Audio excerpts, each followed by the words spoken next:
Good evening, Tottenham fans. Thomas Frank has had a press conference the day before home game against Liverpool, and he's already managed to piss off the fans yet again.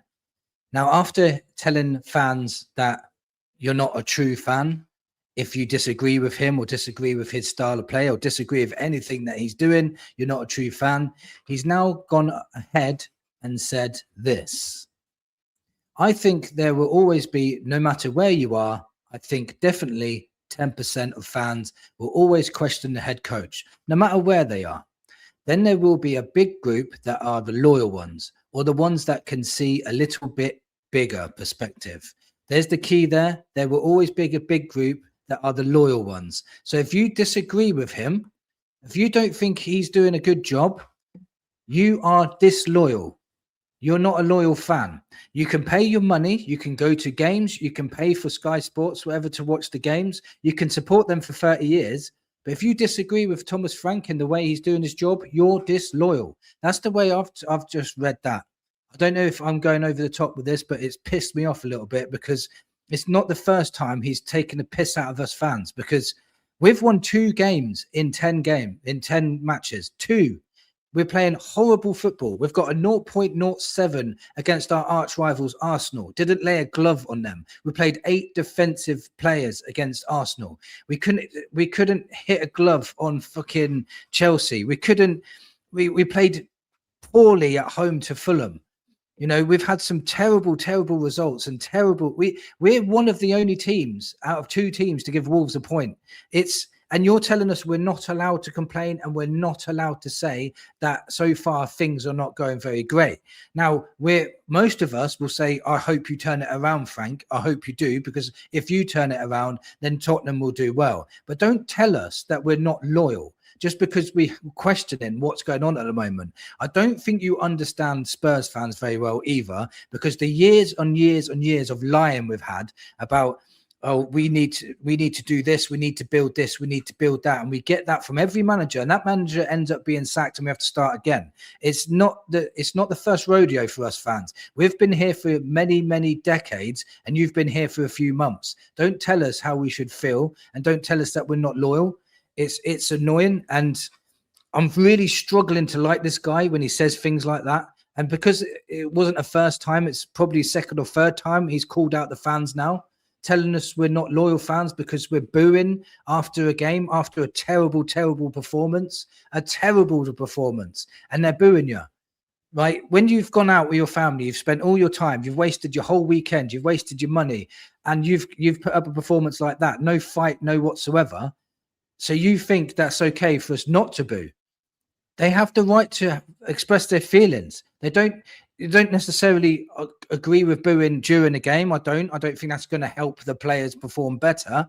But if they're booing after the game, there's a reason for it. They don't just do it for no reason.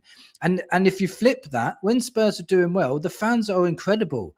They're massively incredible, and they get behind the club because they can see vision. They can see the players trying and putting in tackles and trying to win the game. Then the fans are really behind them.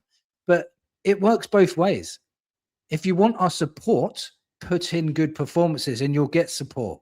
We can't just blindly say this is good, this is good, this is good, because otherwise we'll be classed as disloyal. I don't think that's right.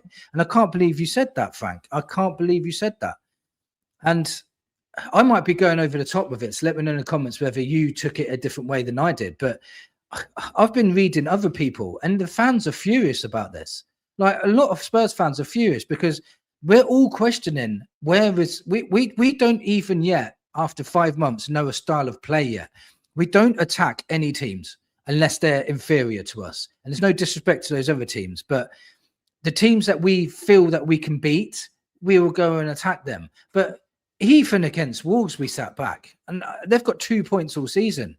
So of course the fans are going to be frustrated. We've had many years of frustrations. You need to understand the Spurs fan base. Whatever you say now, you need to say it on the pitch. You can't be saying it in press conferences if you're annoyed about something, or if you're getting asked about Solanke every 5 minutes and getting irritated by that. The reason why people keep asking you about Solanke as well is because you give vague answers like he'll be back soon. What kind of answer is that? You're not telling us anything. You're not even telling us what's wrong with him. You said he had an ankle problem in June and he'll be back in a couple of weeks. That was probably months ago. So stop with this like petty things you're saying to the fans. It pisses people off. And you need to understand the Spurs fans a little bit better, in my opinion. We've got Liverpool tomorrow. And I guarantee you, if we start off very badly and Liverpool score an early goal, the crowd will get behind. They will get on top of you, and they will start like showing their frustrations. And if Liverpool run right against us at home, there is going to be boos. So expect it, because that's what will happen if Liverpool run all over us. And Liverpool have been pretty poor this season as well. I know they've had an upturn of form just lately, but they haven't been great all season. It's the best opportunity for Spurs, I reckon, to get a victory over Liverpool. But will we do it? Are you confident we'll do it? I'm not confident we'll do it. Not at all. So it's very frustrating to hear things like that from your manager, and it just makes him unlikable for me. It really does. It makes him very unlikable.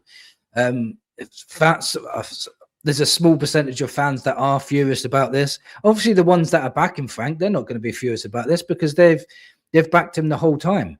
You know, I've never said Frank out. I just said Frank needs to bloody improve, because if he doesn't improve and we keep going down this landslide, then we're going to be fighting relegation again, because we, in the last year or two, if you add all our points together, we're in the bottom 4. Now, that is something to be concerned about, and that does not make you disloyal. It doesn't make you disloyal when you're worried where your club's going and what direction they're heading in. Now, ENIC have said they're going to put their money in sport and success, but we've heard lies from ENIC for 25 years. Why the hell would we start believing them now? The proof will be in the pudding in January. When we see it in January, then we'll start believing it. But if we don't see it, it's going to be the same old crap again. And then, you know, the fans will turn on everyone. ENIC, the manager, the players, everyone. He needs to understand Spurs fans a little bit better. He needs to understand that the amount of years that we've been frustrated and lied to, and, you know, when we're watching our rivals sitting at the top of the league, do you think we're not going to be pissed off about that? They're sitting at the top of the league while we're languishing right down the bottom. And it's not the first year that that's happening. Last year, we finished 17th while they were challenging for the title. Please understand the Spurs fans. And those same Spurs fans were going week in, week out, watching 22 defeats last season. Don't call them disloyal, because they're not disloyal. That's my rant over with anyway. If you saw this interview a little bit different to me, let me know in the comments. Thank you for watching, and come on, you Spurs.